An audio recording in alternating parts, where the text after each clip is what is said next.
Assalamualaikum warahmatullahi wabarakatuh.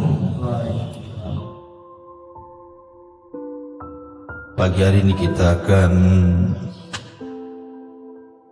membahas beberapa ayat dalam surah Al-Isra,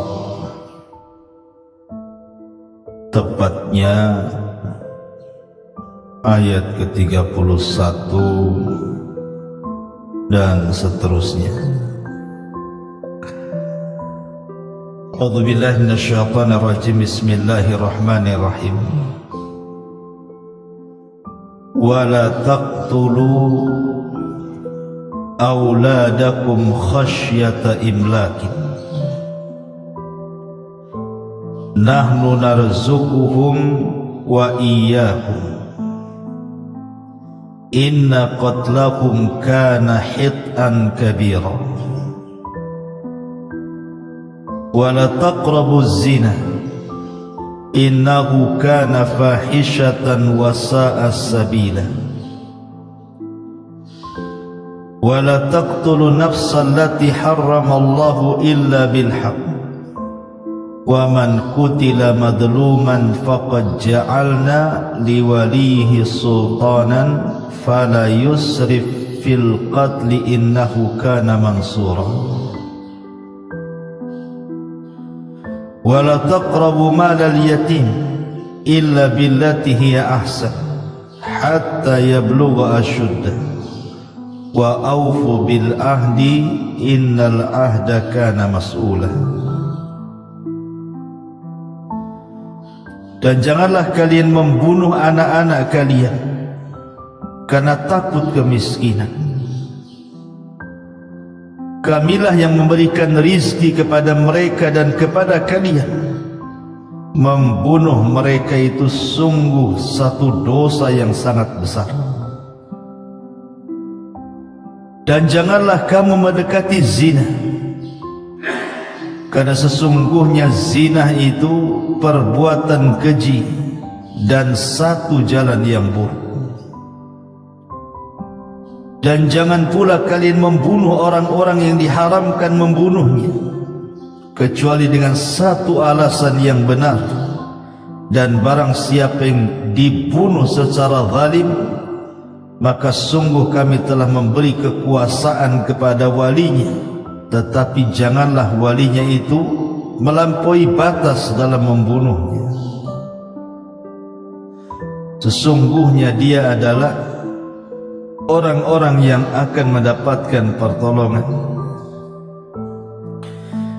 Dan jangan pula kamu mendekati harta anak yatim kecuali dengan cara yang lebih baik, sampai dia dewasa dan memenuhi janji, karena janji itu pasti dimintai pertanggungjawaban di hadapan Allah. Di sini Allah Subhanahu wa taala melarang beberapa dosa yang termasuk dosa besar, di mana Allah Subhanahu wa taala melarang untuk membunuh anak-anak kita hanya karena takut kemiskinan. Dan ini banyak di masyarakat. Kita lihat ada orang-orang yang berani membunuh anak-anaknya karena takut masa depannya suram. Dan kita bisa lihat di media-media hari ini kan, ada orang yang membuang bayinya, bahkan ada satu keluarga diracunnya, kemudian mati semuanya. Setelah diselidiki, rupanya mereka bunuh diri dan membunuh anak-anaknya karena takut kelaparan. Ataupun umpamanya seorang istri yang ditinggal pergi suaminya, kemudian dia terpikir masa depannya sudah tidak lagi cerah, akhirnya dia bunuh diri dan membunuh anak-anaknya. Maka apapun alasannya membunuh jiwa itu dilarang dalam Islam. Makanya Allah dengan tegas mengatakan, jangan kalian membunuh anak-anak kalian karena takut kemiskinan. Tetapi di zaman jahiliyah, orang-orang jahiliyah itu membunuh bayi-bayi mereka bukan karena takut miskin,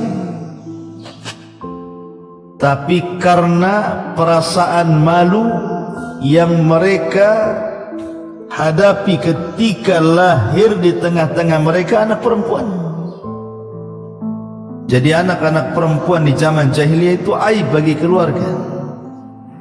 Makanya Allah gambarkan dalam ayat yang lain, Allah katakan wa idza busyira ahadukum bil untha dhalla wajhuhu muswaddan wa huwa kadhib. Jadi apabila dihabarkan kelahiran anak perempuan, marah tuh orang-orang jahiliyah itu, dan mereka pun berani membunuh bayi-bayi mereka. Makanya Allah katakan wal mau'udatu su'ilat bi ayyi dzambin qutilat. Dan bayi-bayi itu yang dibunuh tanpa ada hak yang dibenarkan akan datang kepada Allah. Atas dosa apa kalian membunuh saya? Tetapi di zaman sekarang kurang lebih masalahnya. Kalau dulu memang di zaman jahiliyah itu memang anak wanita itu tidak berharga, bahkan sebagian mereka dijadikan budak. Tapi di zaman sekarang tidak. Sekarang ini kalau membunuh bayi itu karena takut boleh jadi dia hamil di luar nikah, tidak jelas bapaknya, malu dengan masyarakat. Terkadang kita bisa melihat berita-berita ada bayi disolokan, ada bayi di kardus, ada bayi di tong sampah, macam-macam. Di Batam saja kasus pembuangan bayi itu banyak. Ya, terakhir saya dengar itu ada di Bengkong gitu kan, bayi diletakkan di tong sampah. Kalau memang tidak sanggup untuk merawat bayi, kasihkan orang, kan banyak orang yang mau bayi itu. Kenapa mesti dibuang dan dibunuh? Karena bayi-bayi itu nanti pada hari kiamat akan datang kepada Allah seraya membawa kepalanya dan menyeret pembunuhnya dan mengatakan sal hadza lima qatalani. Ya Rabb, tanya ibuku ini, tanya orang tuaku ini, kenapa dia sampai membunuhku? Jadi bayi itu akan datang kepada Allah tanpa kepala. Kepalanya dijinjing dengan tangan kanan, tangan kirinya menyeret yang membunuhnya dan mengatakan ya Rabb sal hadza lima qatalani. Ya Rabb, tanya dia kenapa dia sampai membunuh. Maka di sini Allah tegaskan wala taqtulu auladakum khasyata imlaq. Jangan kalian bunuh anak-anak kalian karena takut kemiskinan. Nahnu narzuquhum wa iyyakum. Kami, kata Allah, yang memberikan rizki bayi-bayi itu atau anak-anak itu dan juga kalian. Karena inna qatlahum kana khit'an kabira. Pembunuhan itu dosa besar, tidak boleh. Kemudian Allah tegaskan di sini wala taqrabuz zina.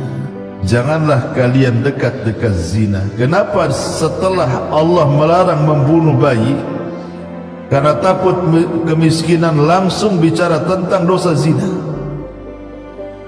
Karena umumnya anak-anak yang dibunuh itu sebabnya zina. Umum. Gara-gara berzina kemudian hamil di luar nikah dibunuh.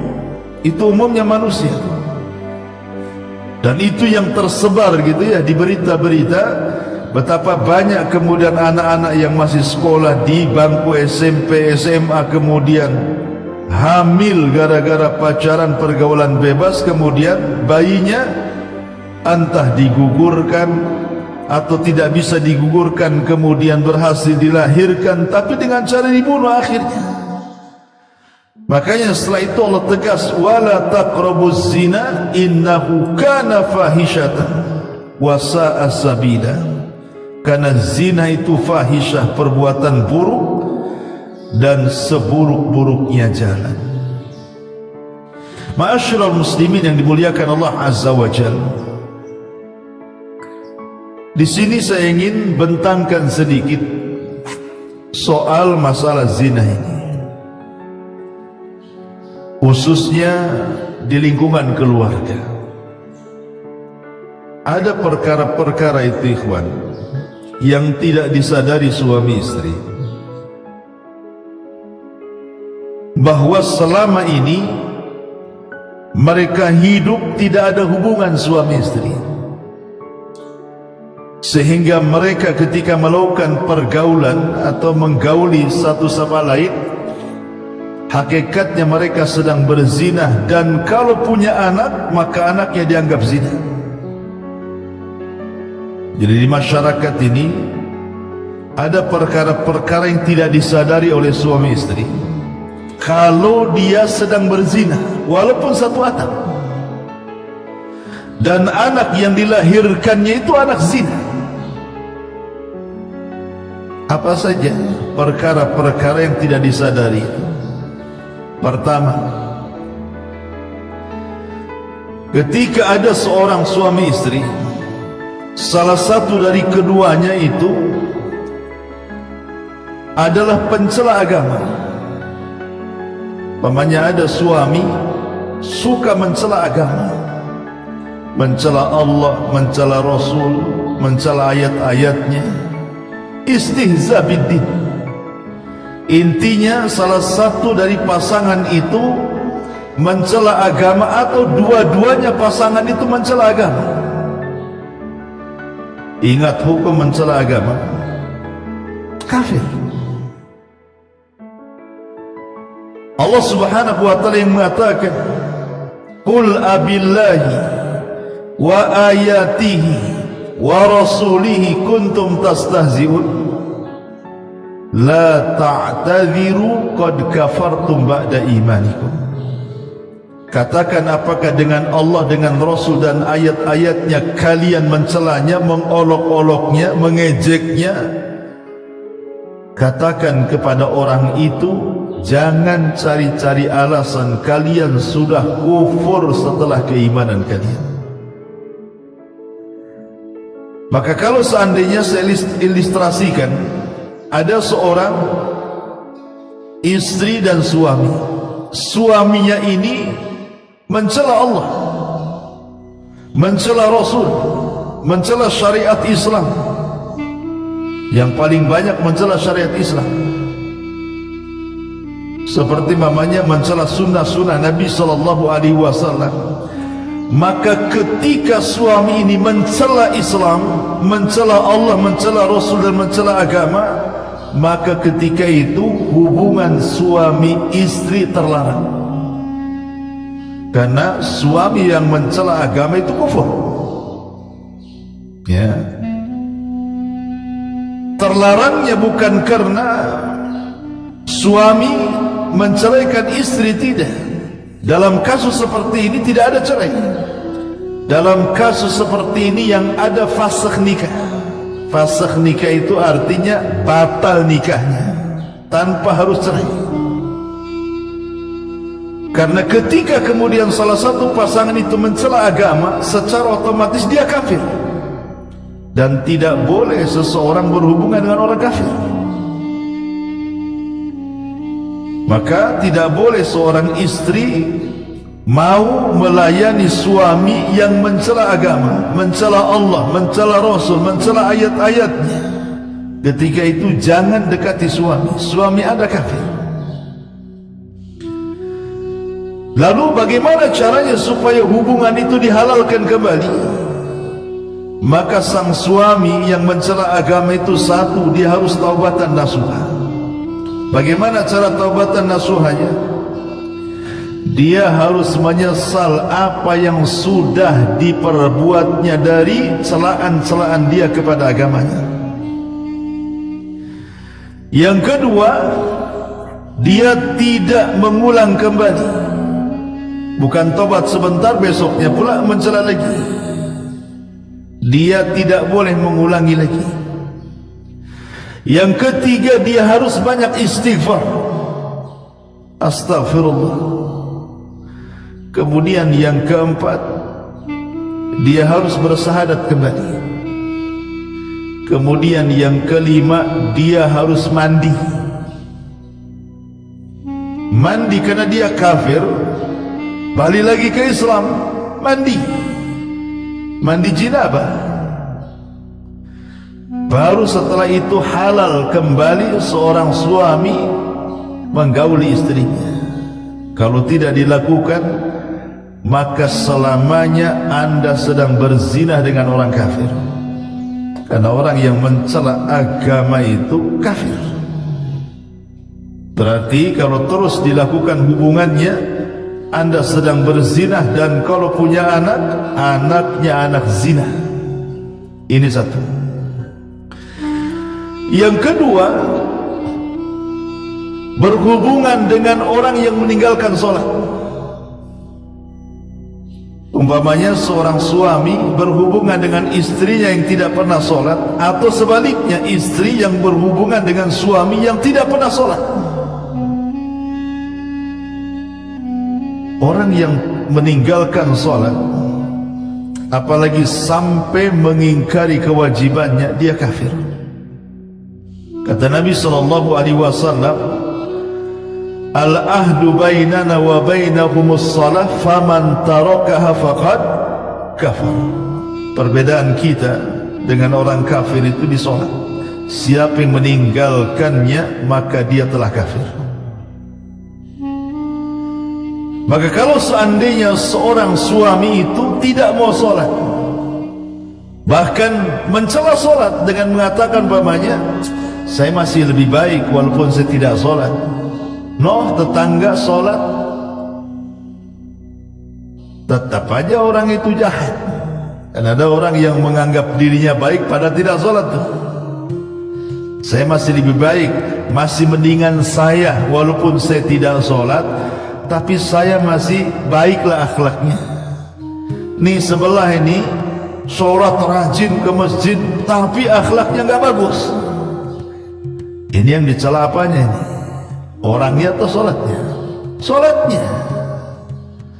Orang yang mengatakan seperti ini, hakikatnya dia mengingkari kewajiban sholat.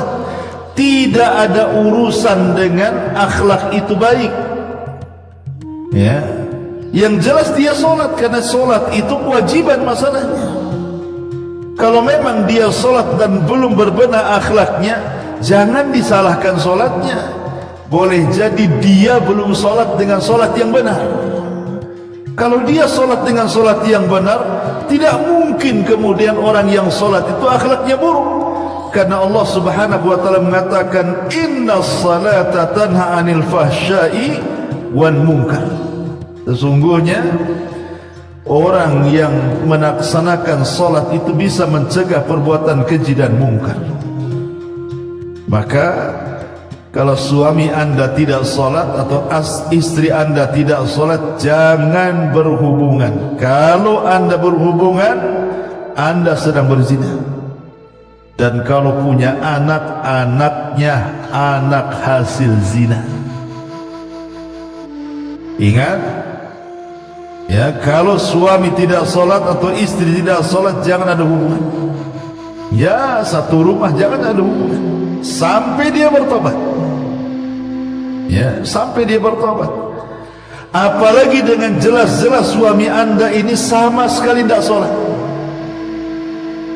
Karena sepakat ulama, berdasarkan penukilan Syekhul Islam Ibn Taimiyah rahimahullahu ta'ala tentang konsensus ijma' para ulama, man taraka salata jumlatan faqad kafar. Siapa yang meninggalkan solat secara jumlah, artinya meninggalkan lebih banyak dibandingkan melakukan, kafir bil ijma', dengan kesepakatan ulama. Karena yang menjadi perselisihan itu yang jarang-jarang. Dia sering solat tapi sekali-kali meninggalkan solat, itu yang diperselisihkan. Tapi kalau dia satu atap tidak sholat sama sekali, dan ini yang banyak di masyarakat kan, orang tidak perlu dengan sholat. Saya itu punya tetangga, Masya Allah, tidak pernah sholat, KTP-nya muslim, Maka sekali lagi saya nasihatkan kepada suami istri, kalau salah satu pasangan anda tidak salat, jangan menggauli mereka sampai mereka salat. Karena orang meninggalkan salat itu bisa kufur. Dan bagaimana caranya supaya halal? Berhubungan lagi sama dengan masalah yang pertama. Dia harus bertobat, berjanji tidak mengulang, dia pun menyesal, kemudian dia melakukan salat, kemudian bertobat, mandi janabah, mandi karena anda sudah kufur, anda bersyahadat kembali masuk Islam, baru halal anda dengan pasangan anda. Maka ini perkara yang kedua. Perkara yang ketiga, memudah-mudahkan talak. Di masyarakat ini, saya pernah suatu ketika mengisi di radio, adalah yang bertanya, Ustaz, suami saya ini paling mudah mengucapkan talak kepada saya. Entah berapa ratus, mungkin bahasanya berlebihan, berapa ribu lah suami saya ini mentalak saya ini. Si talak rujuk, nanti talak lagi rujuk, kayaknya talak ini sebuah perkara yang biasa ya, karena di masyarakat memang seperti itu ya. Ada suami itu yang mudah sedikit-sedikit saya talak, secara tegas lagi mengatakan saya talak kamu, dan besoknya rujuk lagi, nanti marah-marah lagi, nalak lagi istrinya, rujuk lagi, entah berapa kali itu. Maka dalam Islam kalau sampai talak 3 kali, karena ingat talak yang boleh rujuk itu cuma 2 kali, at-talaqu marratan. Ingat, talak itu 2 kali yang boleh rujuk, yang ketiga kalinya tidak bisa rujuk. Sampai wanita itu menikah dengan laki-laki lain, kemudian diceraikan dan balik lagi.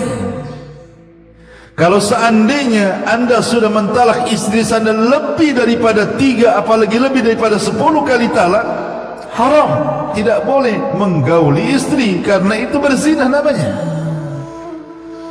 Itu sama dengan berzina dalam rumah tangga, tidak boleh.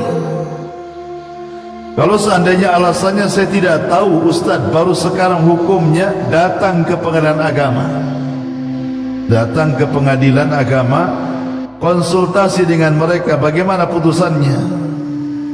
Nanti pengadilan agama akan memutuskan dengan itu. Oh, kamu talak berapa kali, dan boleh enggak anda ini melakukan hubungan dengan pasangan anda. Datang ke pengadilan. Kalau ragu-ragu nih, saya udah berapa kali nalak ini sendiri ya. Maka ingat, saya nasihatkan kepada istri, kepada setiap istri, bagi yang punya suami yang suka talak-talakan, karena yang berhak mentalakkan suami ya, nasihatin untuk istri. Jadi kalau seandainya anda punya suami, kemudian mudah mencerai-ceraikan anda, mengucapkan kalimat talak-talak anda entah berapa kali lebih daripada 3, maka sebaiknya hentikan hubungan suami istri anda. Tidak boleh dilakukan. Kalau dilakukan anda berzina, dan anaknya anak zina. Lalu bagaimana solusinya? Datang ke pengadilan agama, minta solusi mereka. Ini yang ketiga. Yang keempat, anak muda hamil di luar nikah, pemudi yang hamil di luar nikah. Kan umum di masyarakat ini kadang-kadang pemuda-pemudi ini belum nikah sudah pacaran, kemudian akhirnya kebablasan dengan pacaran itu, kemudian berzina, kemudian hamil ya, kemudian baru nikah lah. Menikahi orang yang hamil kemudian digauli, ini menjadi polemik para ulama. Bagaimana hukumnya menikahi orang yang hamil Yang menikahinya itu orang yang menghamilinya atau bukan orang yang menghamilinya. Ma'asyiral muslimin yang dimuliakan Allah Azza wa Jalla, karena ada dua dalil. Pertama surah At-Talaq ayat 4, wa ulatul ahmal ajaluhunna an yadha'na hamlahunna. Wanita-wanita yang hamil waktu iddahnya sampai mereka melahirkan kandungannya. Dan Rasulullah SAW mengatakan, man kana yu'minu billahi wal yaumil akhir fala yasqi ma'ahu zar'a ghairi. Siapapun yang beriman kepada Allah dan hari akhir, janganlah dia menuangkan air maninya pada tanaman orang lain. Di sini terjadi polemik para ulama. Dalam mazhab Syafi'i, umpamanya ada wanita hamil di luar nikah, kemudian menikah. Dalam mazhab Syafi'i, menikahi wanita hamil karena zina ini dibolehkan bagi yang telah menghamilinya saja. Jadi yang boleh menikahi yang menghamilinya dalam mazhab Syafi'i. Tapi yang bukan menghamilinya tidak boleh. Walaupun dalam mazhab Syafi'i yang lain boleh juga. Ada dua pendapat dalam mazhab Syafi'i itu. Ada yang mengatakan boleh menikahi baik dia menghamili atau tidak. Ya, baik dia menghamili atau tidak. Ada sebagian dalam mazhab Syafi'i mengatakan yang boleh menikahi yang menghamilinya saja. Ini pendapat yang pertama. Pendapat yang kedua, pendapat Imam Ahmad ibn Hanbal, menolak keras dan mengatakan tidak boleh melangsungkan pernikahan antara wanita hamil karena zina dengan laki-laki sampai dia melahirkan kandungannya. Haram, batal nikahnya, tidak boleh. Itu dalam mazhab Ahmad. Menikahi orang hamil haram, apakah dia yang menghamilinya atau dia tidak menghamilinya sampai diletakkan bayinya. Kemudian pendapat yang ketiga, pendapat Malikiyah, tidak sah. Tidak sah perkawinannya kecuali dengan laki-laki yang menghamilinya. Dan syaratnya harus bertobat dulu. Jadi dalam mazhab Malikiyah boleh menikahi orang yang hamil, tapi yang menghamilinya saja. Itu pun dengan syarat apa? Dengan syarat bertobat dulu. Dan pendapat yang keempat, pendapat Hanafiyah. Pendapat Hanafiyah, di sini ada beberapa poin. Yang pertama, pernikahannya tetap sah, baik laki-laki yang menghamili atau tidak. Yang kedua, pernikahannya sah dengan syarat harus dengan laki-laki yang menghamilinya. Yang ketiga, boleh nikah dengan orang lain asal sudah melahirkan. Dan yang keempat, boleh nikah asal sudah melewati masa iddah sucinya, atau istibra ya bahasanya, masa menunggu bagi wanita setelah mengandung. Intinya sebenarnya di sini ada khilaf. Lah karena ada khilaf ulama inilah ada yang membolehkan, ada yang tidak, ada yang mengatakan sah, ada yang tidak mengatakan sah.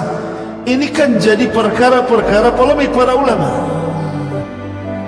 Bagaimana kalau yang kuat itu yang tidak sah, berarti dia berzina ya. Tapi yang jelas bahwa hamil di luar nikah itu secara hukum Islam tetap haram. Berzina dan punya anak itu haram. Walaupun anaknya sendiri tidak bisa disalahkan karena itu anak tidak bersalah kan. Tapi perbuatan orang tuanya ini, dia telah melakukan dosa besar.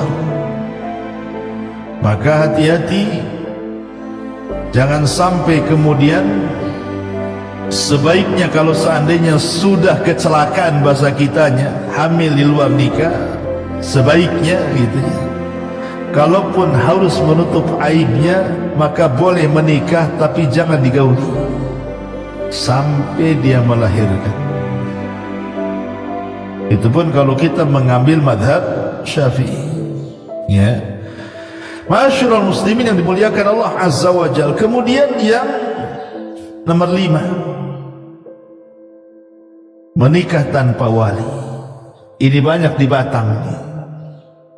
Kadang-kadang ada janda ketemu duda, kemudian lama berhubungan, alasannya takut zina, datang pula ke salah satu ustaz atau salah satu tokoh agama yang pegang masjid, pegang yayasan, minta dinikahi.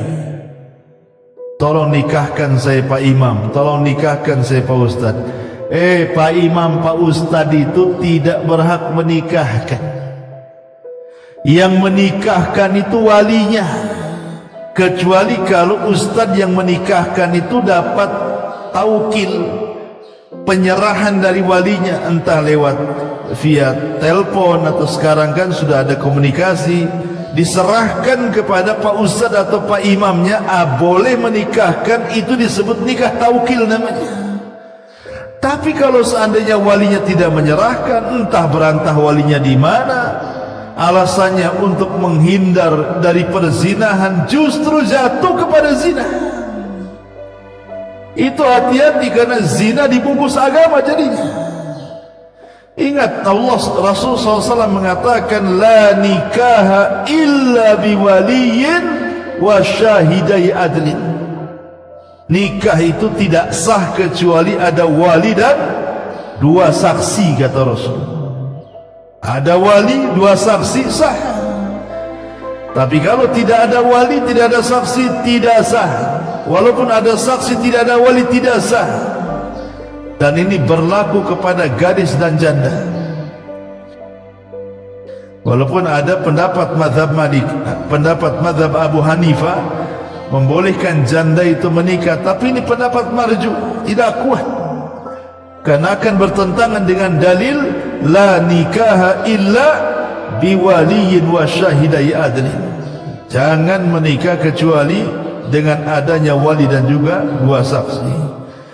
Kemudian yang nomor 6, menikah dengan bukan ahli kitab.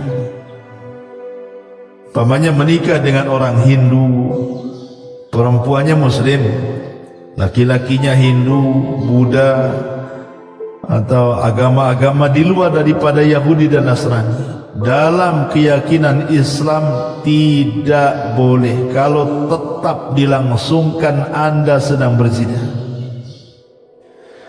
Karena yang dibolehkan menikahi orang-orang kafir itu, 1, laki-lakinya dari kita, perempuannya dari mereka. Yang kedua, harus ahli kitab kalau tidak Yahudi dan Nasrani. Yang ketiga, proses pernikahannya harus mengikuti syariat Islam. Tidak boleh mengikuti syariat mereka. Maka itu boleh. Tapi selain daripada ahli kitab, tidak boleh. Ya, kalau dilangsungkan tetap berzina. Mau laki-lakinya dari mereka, perempuannya dari kita, perempuannya dari mereka, laki-lakinya dari kita, sama saja. Kalau selain ahli kitab, kalau tetap dilangsungkan, Anda berzina. Ini yang ke-6. Yang ke-7, nikah mut'ah. Dan ini biasa dilakukan orang-orang Syiah. Nikah mut'ah itu sudah dilarang dalam Islam. Dulu dibolehkan, kemudian disyariatkan, kemudian dibolehkan lagi, kemudian dilarang. Dibolehkan, dilarang, dibolehkan, dilarang. 4 kali hukum tuh nikah mut'ah itu. Awalnya dibolehkan, kemudian dilarang, dibolehkan lagi, dilarang sampai kiamat. Ya. Jadi nikah mut'ah itu tidak boleh, haram. Kalau Anda nikah mut'ah dengan orang-orang Syiah, maka pernikahan Anda sedang berzina, bukan sedang menikah. Karena nikah mut'ah sudah dilarang sampai kiamat dibangkitkan. termasuk yang terakhir, menikahi wanita saat iddahnya belum selesai. Ini ada seorang janda baru ditalak suaminya, belum 3 bulan sudah dinikahi orang lain, padahal iddahnya belum selesai itu. Maka menikahi wanita yang berada di masa iddahnya selain daripada fasakh nikahnya, batal nikahnya, maka dia tidak boleh menikahi wanita itu sampai kiamat dibangkitkan. Kenapa? Karena ada kaidah man ista'jala qabla awanih uqiba bihirmani. Dalam kaidah fikih, siapa yang tergesa-gesa melakukan sebelum waktunya justru diharamkan selamanya. Biarkan wanita itu lepas dulu masa iddahnya. Baru setelah masa iddahnya lepas, berarti sudah lepas daripada suaminya, baru dinikahi. Kalau anda menikahi wanita yang berada di masa iddahnya, sama dengan menikahi wanitanya laki-laki lain. Karena status orang wanita iddah itu masih istri orang. Biarkan masa iddahnya selesai. Ustaz, kalau nggak cepat dinikahi, balik lagi dia. Tak bisa lah, aku tunggu jandanya. Ini masalah urusan agama, bukan masalah siapa cepat dia dapat begitu. Ini urusan agama, tidak boleh anda menikahi istri orang namanya. Karena masa iddah itu masih istri tergantung. Kecuali kalau sudah selesai, kalau memang dia wanita haid, tunggu 3 kali sucian haid. Kalau dia monopus, tunggu sampai 3 bulan. Ya, kalau dia memang hamil, tunggu dia melahirkan dulu, baru dinikahi. Ya, itulah masa iddah. Kalau anda nekat melakukan 8 perkara ini, maka hakikatnya rumah tangga anda tidak sedang berumah tangga, anda sedang berzina. Maka secara ringkas, pertama, rumah tangga yang di dalamnya ada yang mencela agama. Yang kedua, rumah tangga yang di dalamnya meninggalkan sholat. Yang ketiga, sudah ditalak 3 kali masih satu rumah. Yang keempat, hamil sebelum nikah. Yang kelima, nikah tanpa wali. Yang keenam, menikah dengan bukan ahli kitab. Yang ketujuh, nikah mut'ah. Dan yang nomor 8, nikah saat masa iddahnya belum selesai.